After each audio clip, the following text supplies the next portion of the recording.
Hello गाइसहरु, के गर्नु गाउँघरको यस्तो छ। पानी खाने पानी योजनाको लागि व्यस्त भइरहेछ। माथि भिरबार लिएर आएको हैन।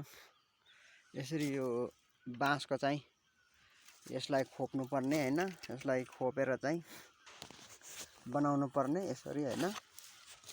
यो हाम्रो आमाको खाने पानीको लागि चाहिँ व्यस्त भइरहेछ।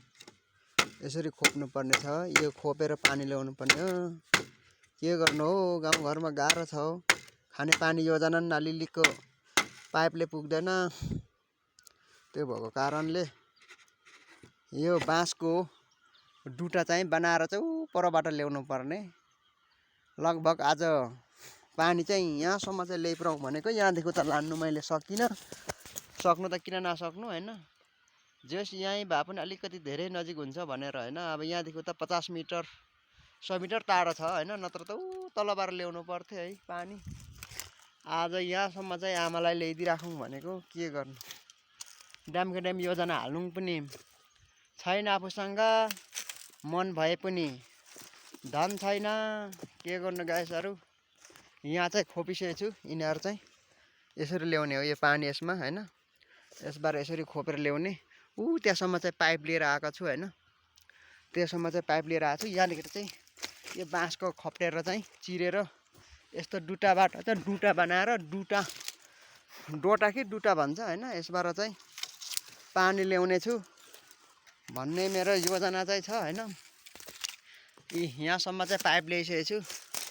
अब यहाँदेखि यसबाट हालेर चाहिँ बाँसको डुटाबाट चाहिँ पानी चाहिँ यहाँसम्म चाहिँ पाइप बल्ल बल्ल ल्याइपुऱ्याएको छु। यहाँदेखि त चाहिँ अब हैन, पाइप नपुगेको कारणले अब के गर्ने, यसको बाँसको डुटाबाट भए पनि काम चलाउनु पर्ला भनेर सोचिरहेको छु। पानी आयो, आमाको यसरी साह्रो दुःख छ। के छ भनाइ? अलिक भए पनि सुविधा भयो नि। त्यहाँ बाँसको फेदमा चाहिँ पुर्याउनु मन थियो, सकेन अझै। के गर्ने, अब अलिक भए पनि तेर्छ भयो नि। नत्र तलो भन्न त हैन। होइन, यो त धेरै चोखो नि हौ। तल भन्न चाहिँ अलिक नजिक भयो यहाँ भनेको। अनि हाम्रो आमाको खाने पानी योजना चाहिँ आज चाहिँ 7 गतेको दिन चाहिँ पानी चाहिँ उद्घाटन भइसकेको छ है। एकदम शुद्ध पिउने पानी हो। पाइपले नपुगेर चाहिँ बाँस चाहिँ खोपेर चाहिँ बनाउने कार्यक्रम भएको छ। हेर्नुहोस्, गाउँघरमा यस्तै छ।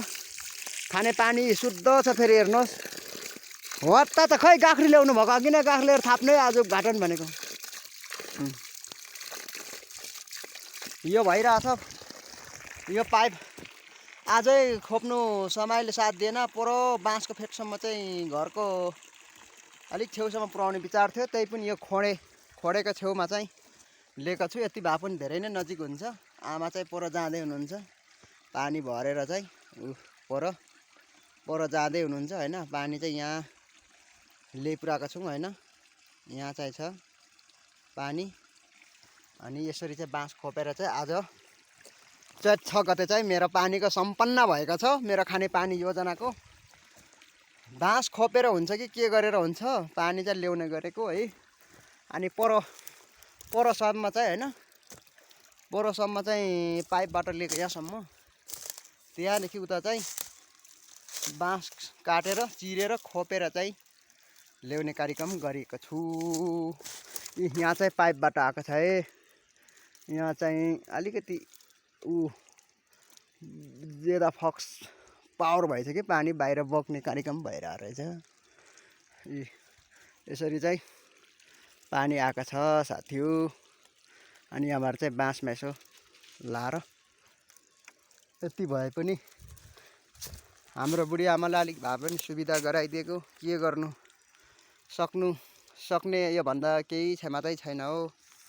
के गर्नु, पाइप फेरि अलिकति 50 मिटर जति 100 मिटर जति चाहिँ उपलब्ध हुन सकेको भए पानी घरैमा पुग्थ्यो। के गर्ने, यस्तै छ यो दुःख।